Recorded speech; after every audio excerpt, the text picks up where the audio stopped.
ఇక డీటెయిల్స్ చూస్తే గత కొన్ని రోజులుగా తెలుగు రాష్ట్రాల్లో తీవ్ర సంచలనం సృష్టిస్తున్న ఫోక్సో కేసు వ్యవహారంలో కీలక పరిణామం చోటు చేసుకుంది. పరారీలో ఉన్న కేంద్ర మంత్రి బండి సంజయ్ కుమారుడు బండి భగీరథ్ను ఎట్టకేలకు అదుపులోకి తీసుకున్నారు పోలీసులు.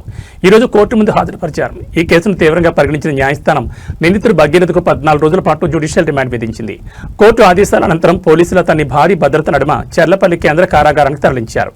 మేడ్చల్ కోర్టు వేదికగా ఈ రోజు బండి భగీరథ్ రిమాండ్ ప్రక్రియ ముగిసింది. వైద్య పరీక్షల అనంతరం పోలీసులు బండి భగీరథ్ను మేడ్చల్ జిల్లా కోర్టు న్యాయమూర్తి ముందు ప్రవేశపెట్టారు. ఇరుపక్షాల వాదనలు విన్న జిల్లా జడ్జి నిందితుడికి ఈ నెల 29 వరకు అంటే 14 రోజుల పాటు జ్యుడిషియల్ రిమాండ్ విధిస్తూ తీర్పునిచ్చారు.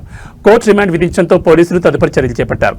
ఎలాంటి ఉద్రిక్తతలు చోటు చేసుకోకుండా ముందస్తు జాగ్రత్తగా మేడ్చల్ కోర్టు పరిసరాల్లో భారీగా పోలీసు బలగాలను మోహరించారు.